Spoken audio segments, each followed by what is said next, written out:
बिस्मिल्लाहिर्रहमानिर्रहीम। अस्सलाम वालेकुम नाज़रीन, आप देख रहे हैं प्रोग्राम द लास्ट आवर। मैं हूँ यासिर रशीद और स्टूडियो मेरे साथ बराजमान है सीनियर तजज़ियाकार राना मोहम्मद अजीम साहब। नाज़रीन, मुल्क का सियासी और अदालती महाज जो है वो इस वक्त एक मंजरनामा पेश कर रहा है। एक तरफ सियासी तौर के ऊपर मुज़ाकरात की बाज़गश सुनाई देती है तो दूसरी तरफ अदालती महाज के ऊपर प्रोसिक्यूशन के अभी तक दलाइल चल रहे हैं। वो मामला कि जिस मामले को लेकर पाकिस्तान तहरीक इंसाफ पिछले 1.5 साल से बरसरे पैकार है कि हमारे ऊपर जुल्म जबर किया गया और ये जो इख्तियारात से तजावुज़ करके हमारे लोगों का केस चलाया गया है, इसके ऊपर सुप्रीम कोर्ट ऑफ पाकिस्तान में केस जो जारी है उस पर प्रोसिक्यूशन के दलाइल तवील तर होते चले जा रहे हैं। अब देखना यह है कि डिफेंस के दलाइल के अंदर क्या बातें आएंगी। अभी तक के जजेस साहिबान के जो सवालात हैं वो काफ़ी सख्त नौइयत के हैं, जिसमें पूछा जा रहा है माजी के हवाले देके कि वो जो केसेस थे वो ATC की अदालतों में क्यों चले, वो केसेस भी दूसरी जगह पर चलाए जा सकते थे। उसको बुनियाद बना के अगर आप इसको आगे बढ़ाएंगे तो फिर आपको इसकी तौजीह बयान करना पड़ेगी कि ये केसेस को उधर मुंतकिल करने की वजूहात क्या थी। इसके साथ साथ जो कल का दिन है वो बड़ी अहमियत का हामिल है कि कल मुज़ाकरात का तीसरा दौर होना है, जिसके अंदर पाकिस्तान तहरीक इंसाफ के तहरीरी तौर पे मुतालबात जो हैं वो जो पेश किए गए हैं उसके ऊपर पेशरफ्त होनी है या उसके ऊपर किसी रुकावट का सामना होगा। अभी तक की मौजूदा सूरत हाल के जिसमें एक अहम इशू ये था कि चेयरमैन सेनेट की तरफ से प्रोडक्शन ऑर्डर का इजरा हुआ और प्रोडक्शन ऑर्डर के इजरा के बावजूद एजाज चौधरी साहब को सेनेट के अंदर नहीं लाया गया, तो इसकी बिना के ऊपर मलबा जो है वो कल फैसल वावड़ा साहब ने पंजाब हुकूमत पे डाला था, बिलखुसूस मरियम नवाज साहिबा पे। और आज पाकिस्तान तहरीक इंसाफ के रहनुमा बाकायदा तौर पे ये कहते हुए सुनाई दिए कि अगर मरियम नवाज साहिबा ये चाहती हैं कि मुज़ाकरात का अमल जो है वो सबूताज हो, उसको बंद किया जाना चाहिए, तो वो अपने चचा और अपने वालिद को कह के मुज़ाकरात का अमल जो है उसे बंद करवा सकती हैं। तो क्या इस मुज़ाकरात के अमल के ऊपर एक बड़ा सवालिया निशान लग चुका है या फिर ये मुज़ाकरात का अमल यूं ही अहदे रफ्ता में जो है वो सुनाई देता रहेगा और अहदे हाजिर के अंदर इसमें कोई पेशरफ्त होने के इम्कानात होंगे? इसी पे बात करेंगे। राना साहब की तरफ बढ़ते हैं। राना साहब, क्या समझ जुडिशल कमीशन का क़याम माजी करीब की बात हो गई, अब आगे बढ़ने की कोई तगोदो है? आज के दिन आपने कोई ब्रेक थ्रू देखा है या आज के दिन आपने ये देख लिया कि डेडलॉक मजीद बढ़ेगा? बिस्मिल्लाहिर्रहमानिर्रहीम। अस्सलातु वस्सलामु अलैका या सय्यदी या रसूलल्लाह, अस्सलातु वस्सलामु अलैका या सय्यदी या हबीबल्लाह। ताजदार ख़त्मे नबूवत जिंदाबाद जिंदाबाद। यासर, आपने बड़ी तमहीद बांध कर बड़ी तफसील से बात की है। बात दुरुस्त है आपकी। बात यह है कि डेड लॉक रहेगा। अगर डेड लॉक ना होना होता, मैंने कल आपको सारी तफसील बता दी थी और आपको डिटेल से बता दिया था कि हुकूमत क्या चाहती है। आज की मरियम साहिबा की तकरीर, आज के बाकी लोगों की तकारीर, आज के अलावा हर रोज़ होने वाली गुफ्तगू इस बात की मुकम्मल तौर पर गवाही दे रही है कि ये मुज़ाकरात नहीं, मज़ाकरात नहीं। और ये मुज़ाकरात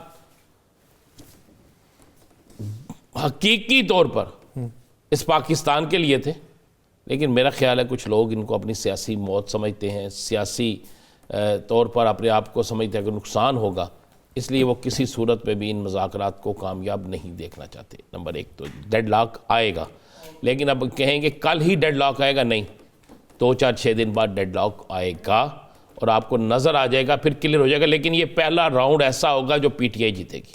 यासिर साहब, ये आपको बता दूँ, ये वाहद राउंड होगा जो PTI जीतेगी। ये बात आप ज़हन में रखना। लेकिन यासर, आज की जो बड़ी खबर है ना, मुझे आज पता चला कि पाकिस्तान में महंगाई है। अच्छा, वो कैसे? इसलिए कि आज पाकिस्तान के सबसे मजलूम तबके ने, पाकिस्तान के सबसे गरीब तबके ने आज शोर डाला है कि आज मुल्क में महंगाई है। आज उस तबके को पता चला है कि गरीब के घर में रोटी नहीं हो। आज उसे पता चला है कि बिजली की कीमतें क्या है। आज उसे पता चला है कि जनाब गुजारा नहीं होता। आपको पता है ना उस तबके का। आप सोच रहे हो क्लर्क नहीं, मजदूर वो भी नहीं। आज अरकाने कौमी असम्बलियाँ आज मिल गए सारे, PTI भी मिल गई, नून लीग भी मिल गई, सारी सियासी जमातें मिल गई कि जनाब हमारी तरह बढ़ाओ, जनाब मुल्क में महंगाई है, जनाब बहुत ही महंगाई है, गुजारा ही नहीं होता।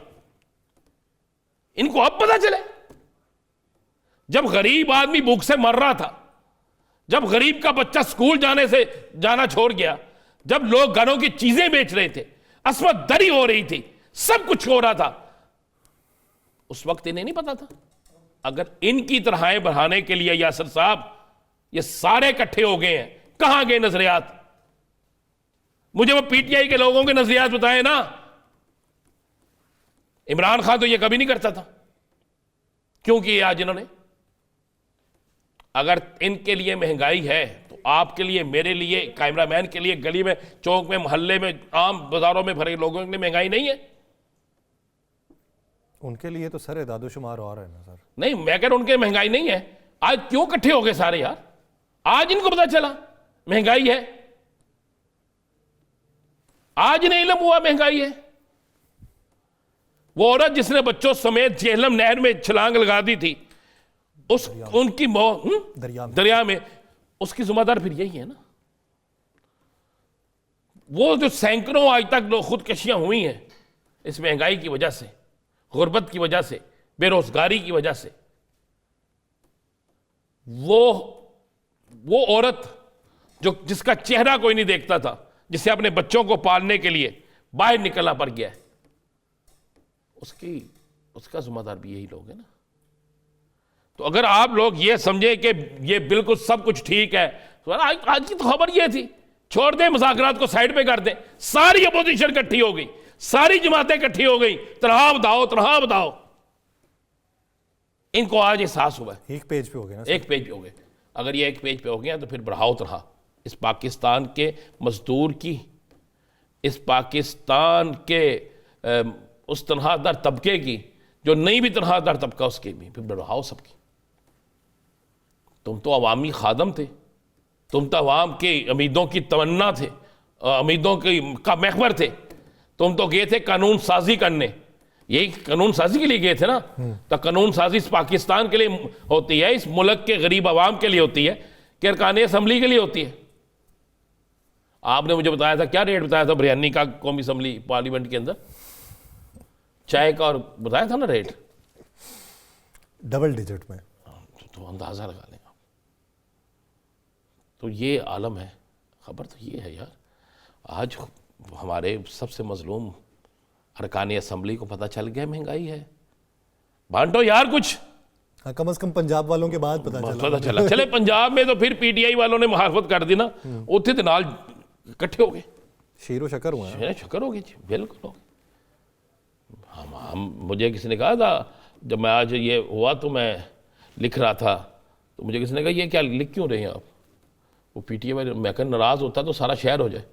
हम तो सच बोलते हैं ना, हम कोई सियासी जमात के तो नहीं, किसी के सच बोलना है ना, बोलेंगे।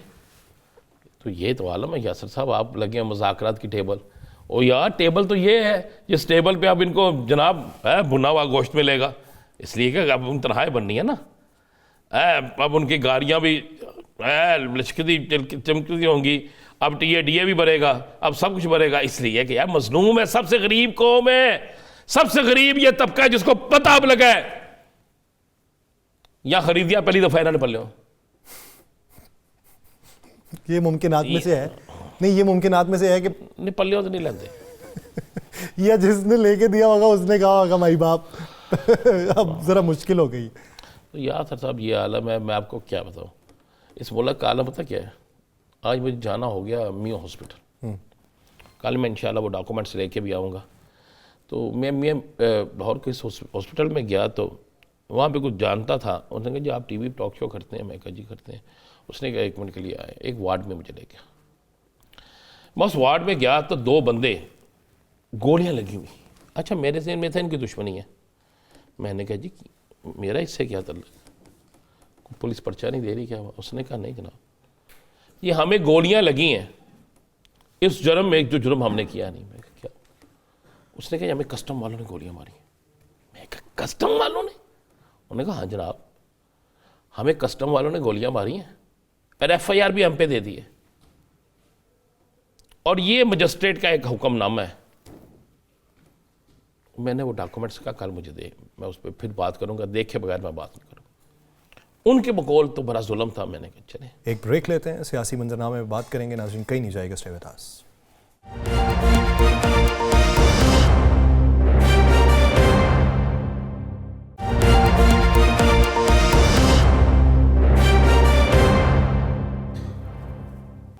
ब्रेक के बाद खुशामदीद नाज़रीन। सवाल ये कि क्या हुकूमत जो है वो पाकिस्तान तहरीक इंसाफ को स्पेस देगी?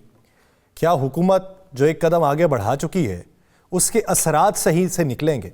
जबकि दूसरी जानिब अगर देखा जाए तो हुकूमत के ही पुराने लोग जो अब उस पार्टी का हिस्सा नहीं है और किसी भी पार्टी का हिस्सा नहीं, साबिक गवर्नर सिंध मोहम्मद ज़ुबैर उमर साहब, वो ये कहते हैं कि मरीम नवाज़, ख्वाजा आसिफ समेत एक ग्रुप ऐसा मौजूद है जो पाकिस्तान तहरीक इंसाफ के लिए स्पेस नहीं देना चाहता।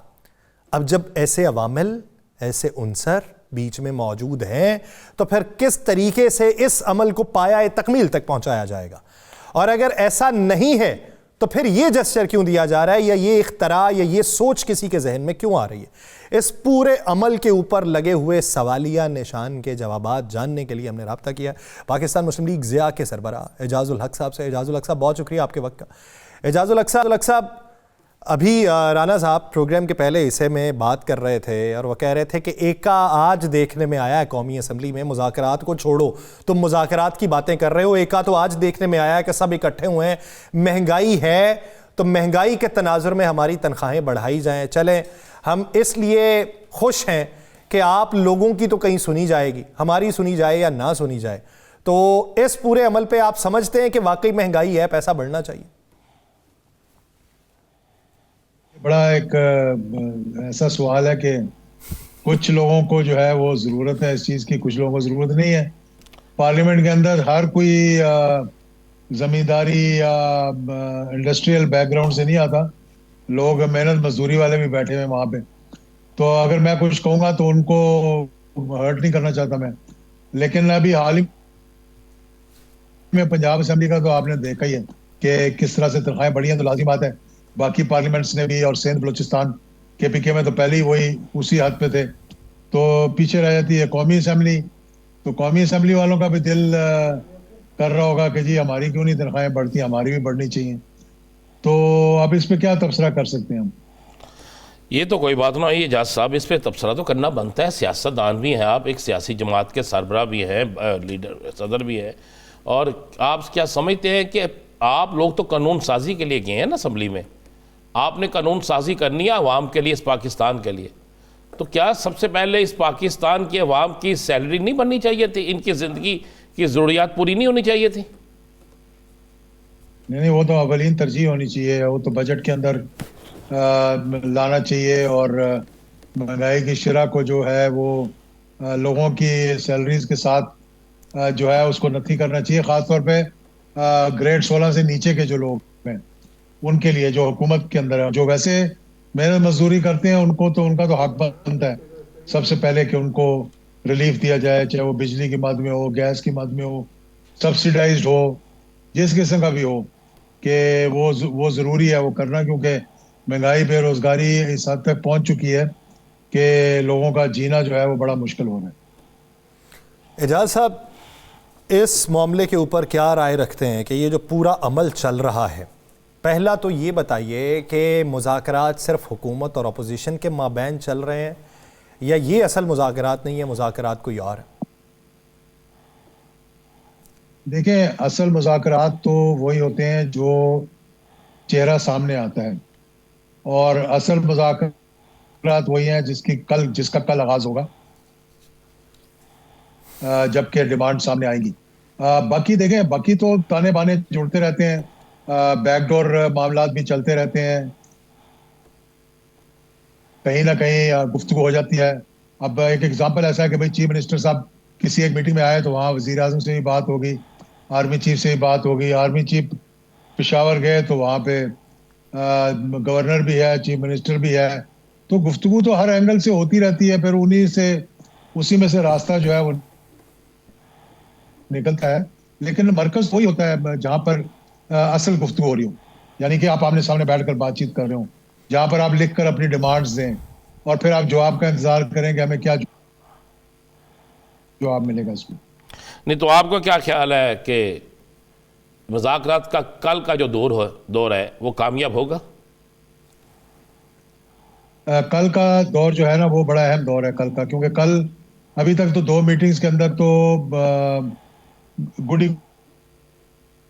गुडी बातें होती रही हैं, अच्छी गुफ्तगू होती रही है, बेहद अच्छी गुफ्तगू हुई है।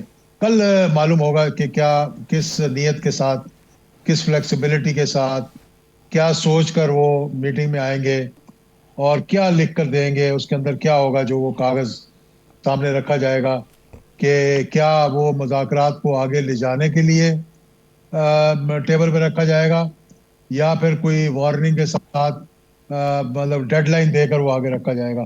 मैं ये समझता हूँ कि मुज़ाकरात जब भी होंगे, कामयाब मुज़ाकरात तभी होते हैं जबकि कोई डेडलाइन ना हो, आप ओपन माइंड के साथ आकर बैठें और कुछ लो और कुछ दो के बिना पर बात करें, तो फिर मामला जो है वो आगे चलते हैं। यही हमें हमारा माजी बताता है कि कंडीशंस कभी नहीं लगाई गई जब भी मुज़ाकरात हुए। हाँ, गारंटर उनमें होते थे ज़रूर, जो माजी के मुज़ाकरात हुए, इसमें अभी तक कोई गारंटर नज़र नहीं आ रहा। और इसलिए ये मुज़ाकरात ज़रा आहिस्ता आहिस्ता जब आगे चलेंगे तो फिर मामलात भी मेरा ख्याल है वो तय होते जाएंगे आगे चलकर। ये मैं ऑप्टिमिस्टिक हूँ, इसलिए कि मैं समझता हूँ कि हमने अपने लिए नहीं, अपने से बालातर होकर सोचना है। क्या ये सोच हमारी जो हायरार्की है, मतलब हुकूमत भी और अपोजिशन भी, खान साहब की तरफ से बात तो एक दफा सामने आई है कि मैं पाकिस्तान के लिए हर कुर्बानी देने के लिए तैयार हूँ। क्या आप अपने से बालातर होकर पाकिस्तान के लिए सोच सकते हैं? पाकिस्तान के अवाम के लिए, मईशत के लिए, दफा के लिए, दहशतगर्दी के लिए, बच्चों के मुस्तकबिल के लिए, महंगाई, बेरोजगारी, मतलब इकोनॉमी की जितना रिलेटेड चीजें अगर उनके लिए आप सोच रहे हैं, तो फिर इंसान कहता है यार चलो मतलब अपने से जरा आगे चलकर मुल्क की खातिर ये कर लें। तो दोनों तरफ से जब ये सोच आएगी तो तभी मामलात आगे बढ़ेंगे। अच्छा एजाज साहब, आप कहते हैं कि अभी तक इसमें कोई गारंटर नहीं है, तो फिर ये मुज़ाकरात की बेल मंडे कैसे चढ़ेगी? और दूसरी बात ये कि अभी बहुत सारी बातें हो रही हैं, जिस तरीके से डोनाल्ड जे ट्रंप की तकरीब हलफबरदारी के लिए बिलावल भुट्टो जरदारी साहब को दावतनामा मौसूल हुआ है, क्या उसके बाद कोई चेंजेस होंगी या फिर ये सिर्फ हवा ही बनाया गया है, ये हवा उस तारीख के बाद बैठ जाएगा? वैसे देखिए, ये बहुत बड़ा हवा है यानी कि बहुत से मेरे भी ऐसे दोस्त हैं पाकिस्तानी अमेरिकन जो है वहाँ पर, जो कि डोनर्स हैं बेसिकली, ट्रंप के भी डोनर्स हैं, डेमोक्रेटिक पार्टी के भी, रिपब्लिकन पार्टी के भी, उनके सेनेटर्स, कांग्रेसमैन उनके दोस्त हैं। तो मुझे भी पिछले दिनों फोन आया था यार कि आप अटेंड करना चाहेंगे। वहाँ 20,000 लोगों ने उस रूश के अंदर होना है और किसी को ये भी नहीं पता होता कौन आया कौन नहीं आया। ऐसी एक वो है जी कि बिलावल भुट्टो जरदारी को पैगाम आ गया, ये एजाजुल हक को पैगाम आ गया, या वजीर आजम को पैगाम आ गया। ये जो प्रेसिडेंट ऑफ अमेरिका का जो हलफबरदारी होती है वो एक वाशिंगटन के अंदर खुली जगह पे होती है और वहां पे हजारों की तादाद में लोगों को दावतनामे दिए जाते हैं और एक एक सेनेटर, एक एक कांग्रेसमैन और एक एक डोनर जो उनका होता है उसको 100 कार्ड दिए जाते हैं, यार अपने दोस्तों को बुला लेना या जिसको oblige करना है oblige कर देना। ये कोई बड़ी बात नहीं। दूसरी बात ये कि अगर इस पे आप आस लगाकर बैठे कि जी वो आ जाएगा और वो जब बैठ जाएगा और अब वो आके बाद सारे मामला ठीक कर देगा, मेरा ख्याल है कि वो भी जो ये सोच रख रहे हैं वो ये गलत सोच रख रहे हैं। सही। एजाज साहब, हम भी चाहते हैं कि पाकिस्तान के मामला पाकिस्तान को संभालने चाहिए। ये ना देखें, पाकिस्तान के मामला तो पाकिस्तान के अंदर तय होना चाहिए। बैरूनी मुदाखलत किसी सूरत में भी काबिल बर्दाश्त नहीं है। आज इंडियन आर्मी चीफ का बयान आपने सुना, पाकिस्तान पर जो इल्ज़ाम लगा, क्या इस मामले पर पूरी कौम को आज कौमी असम्बली से एक बड़ा या सेनेट से एक बड़ा पैगाम नहीं जाना चाहिए था? बिल्कुल जाना चाहिए था और जाएगा मेरे ख्याल में। नहीं, आज तो दिन गुजर गया ना। आज नहीं, हमारे आर्मी चीफ साहब ने तो जवाब दिया, फौज ने जवाब दिया, लेकिन क्या आज अरकान आज नहीं जाना चाहिए था? ये कौन सी मुश्किल बात थी? सबको इकट्ठे हो गया जवाब देना चाहिए था। आज जाना चाहिए था। मुझे मालूम नहीं कि क्यों ये ख्याल नहीं आया। मतलब ये होना चाहिए था कि एक रिजॉइंडर, एक बेफिटिंग रिजॉइंडर जो है वो जाना चाहिए था पार्लियामेंट की तरफ से भी। और मैं देखे हिंदुस्तान की ये डेस्परेशन है कि वो पाकिस्तान को इस किस्म के बयान देकर वो असल पैगाम के और दे रहे होते हैं जहां पर उन्हें देना होता है पैगाम। वो ये नहीं कि पाकिस्तान को सुनाने के लिए कर रहे होते हैं, वो दूसरी जगह पैगाम देते हैं जहां पर वो समझते हैं कि पाकिस्तान को बदनाम करवा कर हमारा कोई फायदा जो है वो हासिल करना चाहेंगे। लेकिन उस पर हमें भी ये देखना चाहिए कि अपने गिरदोनवा के हालात जो हैं उनको बेहतर करने के लिए जहां जहां हम वो वैक्यूम छोड़ रहे हैं, जहां के हिंदुस्तान उसको पुर कर रहा है, उस वैक्यूम को हमने मतलब खुला नहीं छोड़ना चाहिए उनके लिए।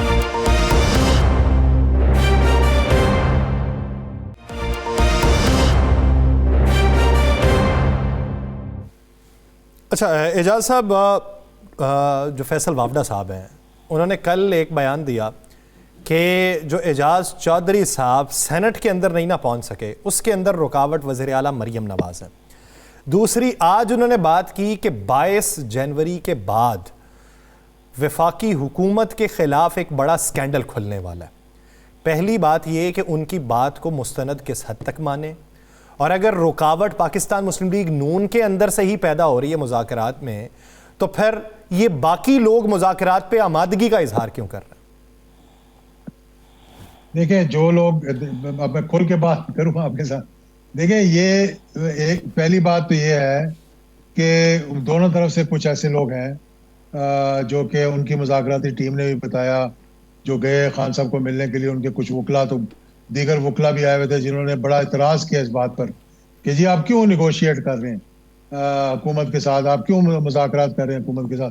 इसी तरह माशाल्लाह इस तरह भी लोग होंगे, लाजिम बात है। आप उनकी आवाज़ जो है वो कोई छुपी तो नहीं रहती, वो बलमला कहते हैं, असेंबली के अंदर भी बात करते हैं, बाहर भी बात करते हैं।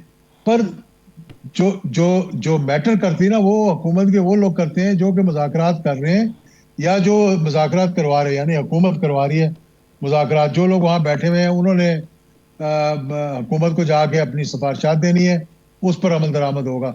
लाजमी बात है, बहुत से लोग समझते हैं जी कि अगर ये मामला ठीक हो गया तो शायद हमारी नौकरियां जो है वो खराब होंगी, तो फिर इसलिए वो रुकावट डालने की कोशिश कर रहे हैं। बट आई डोंट थिंक कि ऐसी चीजें मैटर करती हैं।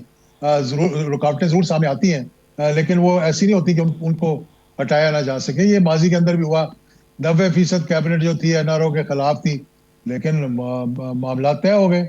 जब मामला तय हो गए तो हर किसी ने एक्सेप्ट कर लिया उसको। सर वो राना साहब माजरत के साथ, वो जो मैंने एक बात और की, 22 जनवरी के बाद हुकूमती स्कैंडल के हवाले से जो वो दावेदारी कर रहे हैं, उसमें कितनी हकीकत हो सकती है?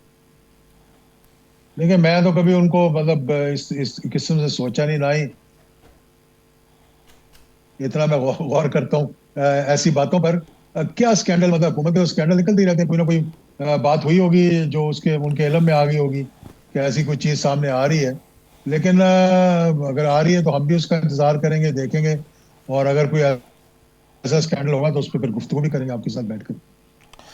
अच्छा, आपने कहा जी बिल्कुल, कुछ लोग होते हैं जो बात भी करते हैं, उनकी बात की अहमियत नहीं होती, लेकिन मसालहती कमेटी के बहुत से रुकन हैं या मुज़ाकराती कमेटी के बहुत से रुकन हैं जो खुल की बात कर रहे हैं हुकूमत की तरफ से। पहली दफ़ा हुकूमत की तरफ से ज़्यादा हो रहा है, और उसके साथ साथ आप देखें, अगर वज़ीर आला, वज़ीर दिफा, वज़ीर इतलात ये बात करें तो फिर लगता है कि हुकूमत कर रही है।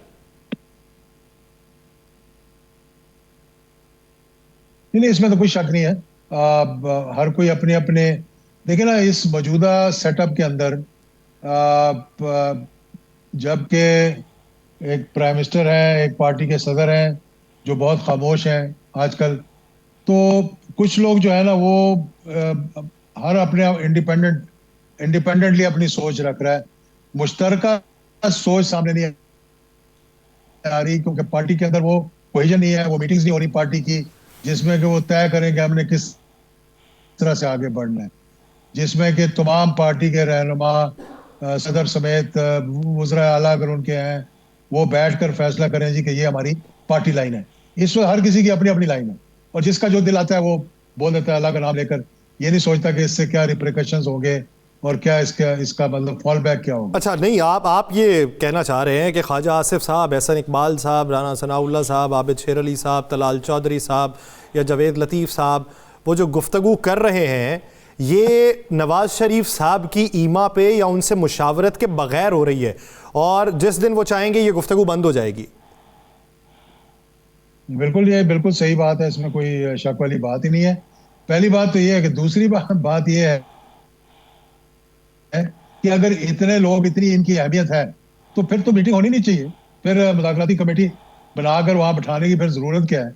अगर वज़ीर दफ़ा, वज़ीर आला, मतलब वज़ीर, आप जो भी नाम लें आपके, वो अगर समझते हैं और उनका ये इतना भारी भरकम है कि उनके कोई वेट ऐसा है, तो फिर तो इतने बड़े लोगों की बात करने के बाद तो मुज़ाकरात के अमल को आगे चलाने का तो मतलब तुक ही पैदा नहीं होता ना। तो कमेटी अगर बैठी हुई है तो इसका लेकिन सर मतलब है इसके कि भाई खामोशी के पीछे भी तो कोई मसलहत होती है ना, कि सर जब आप देख रहे हो कि इससे हालात साजगार नहीं होंगे, ख़राब हो जाएंगे, और आप तब भी किसी को इंतबा जारी ना करें, तो उस खामोशी को क्या समझे फिर? अब अपनी जमात के अंदर इंतबा करते हैं कि नहीं करते हैं, लेकिन अगर कोई छोटी सी भी बात करता है तो उसे तो फौरन कह दिया जाता है कि जी ये देखें, जरा एहतियात करें, ये क्यों हो गया, ये कैसे कह दिया। तो मतलब कि आंखें और कान खुले हुए हैं, लेकिन शायद कहीं उनका बस चलता है, कहीं उनका बस शायद ना चलता हो। अच्छा, आने वाले दिनों में ये बिलावल भुट्टो जरदारी बड़े एक्टिव हैं और सुनने में आ रहा है, बल्कि उनकी जमात के अंदर से ये बाकायदा अब तो लोग प्रेस कॉन्फ्रेंसें करके कह रहे हैं जी कि अब हमारी बारी है और हुकूमत जो है वो फारिग हो रही है, हुकूमत हमारे साथ जो मुआहदे किए हैं वो पूरे नहीं कर रही, हम बड़ा टफ टाइम देंगे, किसी वक्त भी कोई बड़ा फैसला कर लेंगे। कुछ ऐसा नज़र आ रहा है या ये सिर्फ नूरा कुश्ती है? देखें, पहली बात तो मैं ये नहीं कहूँगा कि नूरा कुश्ती है, क्योंकि पीपल्स पार्टी की वजह से हुकूमत चल रही है, और ये नहीं हो सकता। मौजूदा सूरत हाल में एक चीज़ मैं वाज़ेह यहाँ बताना चाहूँगा कि जिन लोगों की समझ में ये नहीं आ रही, अगर किसी ने ये लालच किया कि मेरी बारी आनी चाहिए या मैं जो है वो बेहतर परफॉर्म कर सकता हूँ, और कोलिशन पार्टनर्स के अंदर से अगर ये आवाज़ें आनी शुरू हो गई, तो फिर ये हुकूमत अपने ही बोझ तले दब जाएगी और ये नहीं चल सकेगी। ये मैं आज आपको बड़े वाज़ेह तौर पर बताता हूँ। अगर पीपल्स पार्टी, MQM और ये जो PMLN है, ये तीन बड़ी जमातें हैं। चले छोटी जमातों को आप छोड़ दें, अगर छोटी सारी इकट्ठी हो जाए तो शायद उनका भी एक वेट बन जाएगा, लेकिन ये तीनों जमातें अगर आपस में इकट्ठी नहीं बैठेंगी और नहीं आगे चलेंगी एक दूसरे पर एतमाद करके, तो फिर ये हुकूमत नहीं चल सकती। ये ना समझें कि इसके अंदर से कोई तब्दीली आ जाएगी और वो आगे फिर हुकूमत चला लेंगे, फिर कुछ और ही हो सकता है, मतलब तब्दीली नहीं होगी फिर वो। तो कुछ और होने के इम्कानात हैं? देखिए, इसमें तो कुछ भी नहीं कह सकते ना, ये तो डिपेंड करता है बहुत सी चीज़ों के ऊपर। और पीपल्स पार्टी की सिंध में हुकूमत है, PMLN की पंजाब में हुकूमत है, मरकज़ के अंदर एक दूसरे पे ये इत्तेमाद कर चल रहे हैं, लेकिन गोलाबारी ऐसे होती है जैसे कि ये आपस में ऑपोजिशन खेलने की भी कभी कभी कोशिश करते हैं ना। और मतलब आपने इस बंदर बांट तो मैं नहीं कहूँगा, ज़रा सख्त लफ्ज़ हो जाता है, लेकिन ये जो आपने तक़सीम की है आपस में, उस तक़सीम में माशाल्लाह जितना वज़न एक पड़ले में आया तो उतना ही वज़न दूसरे पड़ले में गया है। अगर कॉन्स्टिट्यूशनल पोस्ट को देखा जाए तो आपके पास, दोनों के पास बराबर बराबर मैं समझता हूँ। तो अगर आप भी ये समझते हैं कि नहीं जी हमें मज़ीद कुछ लेना है, तो फिर लेने के देने भी पड़ सकते हैं।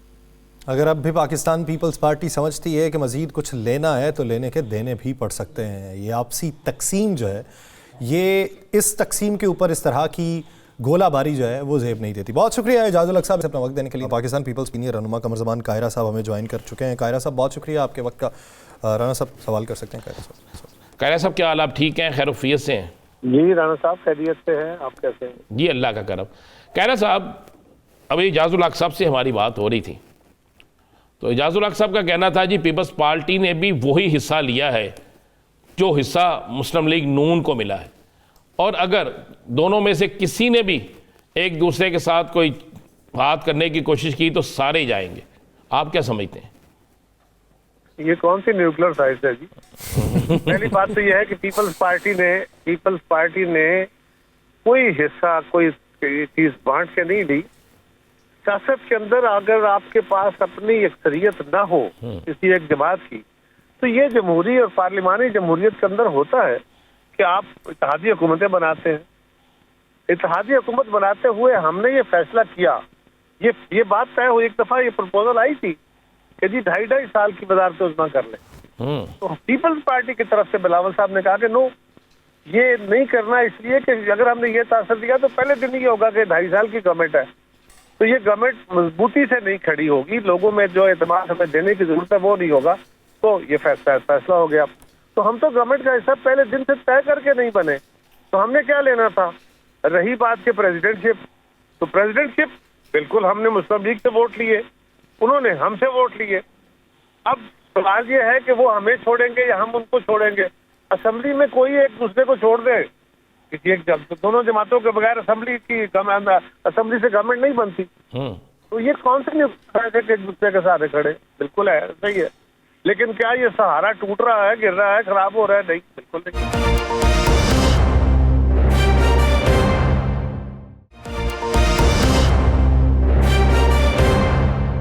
सर, एक सवाल मेरा इसी तनाजुर में ये है कि जो मुज़ाकराती कमेटी है, एक हुकूमत की एक अपोजिशन की, 2 अफराद आपकी पार्टी के नुमाइंदा के तौर पे उसमें मौजूद हैं, लेकिन हम पिछले काफ़ी दिनों से ये देख रहे हैं कि वज़ीर दिफा हों या एहसन इकबाल साहब हों या तलाल चौधरी साहब हों या मरीम नवाज़ साहिबा हों या पंजाब की हुकूमत हो, बेशुमार नाम है जो इस मुज़ाकराती अमल के ऊपर बात कर रहे हैं। इसको बादियों नज़र में ये लगता है कि सबूताज करने की कोशिश कर रहे हैं। सवाल ये कि पाकिस्तान पीपल्स पार्टी उसका हिस्सा बनने पे वो किरदार क्यों नहीं अदा कर रही जो हुकूमत कर रही है? वो किस मसलहत और मंतिक के तहत खामोशी इख्तियार करती है कि नहीं, इस पे बोलना मुनासिब नहीं होगा, और ये समझ हुकूमत को क्यों नहीं आ रही?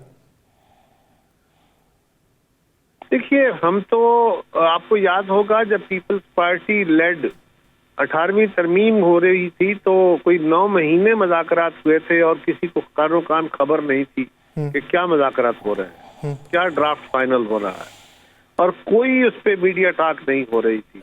तो ये हिकमत अमली का तकाजा था। हम बिल्कुल, ये बात दुरुस्त है, हम समझते हैं कि अगर पहले दिन मुज़ाकरात के आगाज पे ये तय हो जाता, और हो जाना चाहिए था, कि इस दोनों अतराफ से इन मुज़ाकरात पे स्पेकुलेशन नहीं होगी। मीडिया को भी मैंने पहले दिन से गुजारिश की कि हमें चाहिए, मीडिया को चाहिए, सिविल सोसाइटी, सियासी जमातें, सबको चाहिए कि एक पॉजिटिव प्रेशर बिल्ड करें, मुस्बत प्रेशर बिल्ड करें कि अपोजिशन गलत ऐसी डिमांड ना करे जो हुकूमत पूरी कर नहीं सकती, और हुकूमत ऐसा बहाना ना करे कि जो काम वो कर सकती हो उसके लिए ना करने के बहाने ढूंढे। और ये काम हमारा है। अनफॉर्चुनेटली काम क्या होता है राणा साहब, कि एक होता है मेरा अपना ख्याल, एक होता है आप इस प्रोग्राम में बैठे हुए मुझ पर सवाल करते हैं, तो मैं जनरली खुद तो नहीं कह रहा, लेकिन आप अपने सवाल के जवाब में मुझ पे काउंटर क्वेश्चन करते हैं, फिर उसमें से और सवाल निकलते हैं, और होते होते मुझ जैसे बंदे से किसी वक्त जज्बाती लहजे में एक बात निकल जाती है, वो बात दूसरी तरफ कही जाती है कि देखिए जी कायरा ने ये बात कही है, वो उसके जवाब में बात करेंगे तो मेरी जमात की तरफ से किसी और का जवाब आ जाएगा।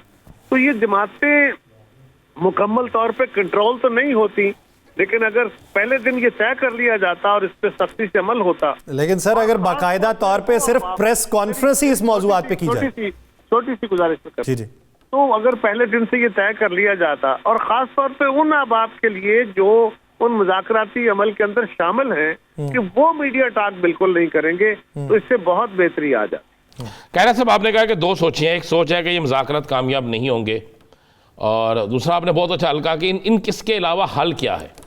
ये इसमें तो कोई दूसरी राय नहीं है, आखिर मुज़ाकरात हैं और मुज़ाकरात ही इस चीज़ का हल है, और ये मुल्क के लिए यही बेहतर है। आपके ख्याल में, आपकी इंफॉर्मेशन में कि हम लेते, मैं ये नहीं कह रहा कि आपके पास कन्फर्म हर चीज़ होगी, आप देख क्या रहे हैं, इसके कामयाब होने के इम्कानात कितने फीसद हैं? राना साहब, मैं अगर फर्ज करे कि मेरे ख्याल में इसके इम्कान कम भी हैं, तो इवन देन मैं इससे मुस्बत ख्याल लेके चलना चाहता हूँ, मुस्बत वाइब देना चाहता हूँ। मैं इससे एक पॉजिटिव, इसलिए कि अगर इसका हम नेगेटिव प्रेशर बिल्ड करना शुरू कर देंगे, इसके बारे में ये तासर देना शुरू कर देंगे कि ये नाकाम हो जाएंगे, ये कामयाब नहीं हो सकते हैं, तो दोनों अतराफ और ख़ास तौर पे पीटीआई जो इस वक्त बैठी है रिसीविंग एंड पे, वो अपने पोजीशन से पीछे हटने की पोजीशन में नहीं रहेगी। लिहाजा इस सवाल पे मैं कोई अपनी स्टेटमेंट नहीं देता। आपसे भी गुजारिश करता हूँ कि हमें अपने सवाल डिजाइन इस तरह करने चाहिए जिससे फैसिलिटेशन हो कि वो लोग प्रिंसिपल पे रहते हुए, असूल पे रहते हुए जगह पैदा करने की कोशिश करें, आगे बढ़ने का रास्ता पैदा करने की कोशिश करें। क्लैश की सूरत में, तसादुम की सूरत में, हट धर्मी और डेडलॉक की सूरत में कोई बेहतरी नहीं हो सकती। अच्छा सर, आप सियासी बसीरत के एतबार से क्या राय रखते हैं कि जब आप ये समझें कि एक पार्टी की सियासत से या उसके नज़रिए से पूरे पाकिस्तान में डिवीजन हुई, केओस हुआ, टर्मोइल हुआ, अगर इसी नुक्ते के ऊपर रहें और ये मुज़ाकराती अमल जो है वो सियासी इस्तेहकाम को जन्म दे सकता है, उस तफर्रके की बुनियाद को ख़त्म कर सकता है, तो क्या ये बेहतर नहीं है कि इसका दायरा वसी करके बकिया तमाम सियासी जो स्टेक होल्डर्स हैं उनको शामिल कर लिया जाए? या दूसरी बात ये, एक मशवरा मोहम्मद अली दुरानी साहब ने दिया था कि एपेक्स कमेटी में जब मुल्की मसाइल के ऊपर बात होती है तो मजमूई तौर पे अगर वहाँ पे ये बात हो तो फिर चारों अकाइयों की सूरत के अंदर इस पे बात हो जाएगी। तो आप इन दोनों तनाजुर में कौन सी राय रखते हैं? देखिए, इस वक्त जो कमेटियां बैठी हुई है, मेरे ख्याल में तो इतनी बड़ी कमेटियां भी नहीं होनी चाहिए। मज़ाकरात के लिए बुनियादी तौर पे ये गवर्नमेंट की भी मजबूरी है कि उनके जो इत्तेहादी जमातें हैं उन सब में से नुमाइंदे लेने हैं, और अपोजिशन की तरफ से भी उन्होंने देखा कि गवर्नमेंट की तरफ से इतने लोग हैं तो हम भी इतने लोग देते हैं, वरना इसके लिए 2-2, 3-3 नंबरान पे कमेटी होनी चाहिए थी। वो अपना स्पेड वर्क करती, खामोशी से काम करती, और फिर इसको आप अपनी क्यादतों के साथ मुशावरत करने के बाद डिक्लेयर करते, या इसके मजीद नोक पलक दुरुस्त करने के लिए बड़ी कमेटियों में आते। ये जो बड़े फोरम होते हैं ना जी, उन फोरम्स पे जो रिलैक्सेशन है या कुछ बैनो सतूर गुफ्तगू है वो नहीं हो सकती, वहां पे नहीं। ये अपने बंद कमरे में अंदर बैठ के वो बातें अनोट करनी होती हैं कि हम कामयाब होते हैं नहीं होते, ये बातें बाहर नहीं जाए। इस सूरत में ये मुज़ाकरात होते हैं, इसलिए कि ये दोनों का पब्लिक फेस होता है ना जी। इस वक्त गवर्नमेंट भी अपने पब्लिक फेस को बचाने की कोशिश कर रही है, पीटीआई भी कोशिश कर रही है, तो दोनों का पब्लिक फेस भी बचा रहे और वे फॉरवर्ड भी बने, ये तब जाके काम निकलता है। तो मेरे नजर में वो इससे बड़े फोरमों पे जाके मामला हल नहीं हो सकता। अच्छा खैरा साहब, आपने हमेशा मुस्बत सोच की बात की है और ये बड़ा क्रेडिट है आपका, और आज भी आपने कहा बिल्कुल मीडिया को भी इस पर अपना रोल अदा करना चाहिए और बड़ी ज़िम्मेदारी से, और सियासी जमातों को भी। तो इस पे आप सियासी लीडरों को क्या कहेंगे जो इस पे बयानबाजी दोनों ही तरफ से दे रहे हैं? सर, बड़ी अफसोस की सूरत हाल है राना साहब। हम इस वक्त वो शेर है ना, वाय नाकामी मताए कारवां जाता रहा और कारवां के दिल से एहसास से ज़ियां जाता रहा। ये जो लड़ाई हमने छेड़ी हुई है, ये सियासी जमातें बड़ी मुजरम है, हुकूमत अपोजिशन सब, लेकिन आप मीडिया को भी इससे साइडलाइन नहीं कर सकेंगे। आपकी जिम्मेदारी है रिपोर्ट करना, आपकी जिम्मेदारी है कौम के सामने हकायक लाना, लेकिन आप मुझसे बेहतर जानते हैं, आप भी बड़े अरसे से सहाफत करते हैं कि इस वक्त जो सूरत हाल सोशल मीडिया पे, बल्कि मैं तो उसको सोशल नहीं अन सोशल मीडिया कहता हूँ, तो सोशल मीडिया पे और इस पे फॉर्मल मीडिया पे जिस तरह एक डिबेट छिड़ी हुई है, लोगों के लिए क्या इससे कोई पॉजिटिव चीज निकल सकती है अगर हम एक की बात दूसरे के मुंह में, दूसरे की बात तीसरे के मुंह में डालें? और ये बात भी कि कुछ लोग अपनी सिर्फ नुमाइश करने के लिए कि मैं तो ज्यादा गुफ्तगू कर सकता हूँ, मुझ में ज्यादा, मैं जितने मर्जी डांडे मिलाता रहूं, मैं राना अजीम साहब, आप इतने अरसे के सहाफी हैं, आप मुझे 5 मिनट में ढेर कर सकते हैं अगर आप चाहें, फैसला कर लें, लेकिन हमें बर्दाश्त करके एक दूसरे को आगे बढ़ने की जरूरत है। बहुत अफसोसनाक सूरत हाल है, बिल्कुल हम एक दूसरे को पिछाड़ने की कोशिश में हैं। पिछाड़ने के अमल से ये काम ठीक नहीं चलेगा, बर्दाश्त से चलेगा, मेरी जमात को भी, बाकी जमातों को भी, हम सबको बर्दाश्त से आगे चढ़ना पड़ेगा। ये जो लीडर हमारे या मुस्लिम लीग के या पीटीआई के, पीटीआई का मसला भी तो है ना कि उनका एक बंदा बयान देता है, वो बंदा क्या है हमने ये कभी नहीं देखा। ये भी एक अलमिया हो गया कि बंदे की अहमियत कोई नहीं है। एक हल्के के अंदर फर्ज करो कुछ वो था कोई, ये किसी वक्त में वो था, आज वो एक खबर, एक बयान देता है, सोशल मीडिया पे वो खबर चलाता है, उसको फॉर्मल मीडिया उठाता है, फिर उसको बुला के आप उसको चला देते हैं। अब लगता है कि जी मुल्क में तूफान आ गया। इसी तरह सोशल मीडिया पे कोई ट्वीट आती है, कुछ होता है, तो अब वो किसी बंदे ने बकवास कर दी, गाली दे दी, फलां कर दिया, उस तो मैं कहूँगा लो जी फलाना बंदा तो राणा अजीम साहब को पै गया जी, वो क्या बात है, मैं उसको आगे कर दूंगा, और फिर वो ट्रेंड बन जाएगा। और लोग ये दिमाग इस्तेमाल करना छोड़ देंगे कि ये किसने कही है बात, ये कितने लोगों की राय है। हम कहेंगे लो जी फलां बंदे का एक ट्वीट आया है, वो किसकी तरफ से आया है, उस बंदे की अपनी हैसियत क्या है, इल्म क्या है, फहम क्या है, किरदार क्या है, कभी सोचते ही नहीं। इससे ही बर्बादी फैली हुई है सारी। सही, यानी बर्दाश्त का मादा पैदा करना होगा, और जब एक दूसरे को पछाड़ने की रवायत जन्म लेने लगेगी तो फिर उससे कुछ संवरेगा नहीं। तो इसलिए बड़ा सोच समझ के और मोहतात कदम उठाने की ज़रूरत है। बहुत शुक्रिया कमर ज़मान कायरा वाले से अपना वक्त देने के लिए। नाज़रीन, प्रोग्राम का वक्त ख़त्म हुआ जाता है, मुझे और राना साहब को दीजिए इजाज़त। आपसे मुलाकात होगी कल के रोज़, अल्लाह निगहबान।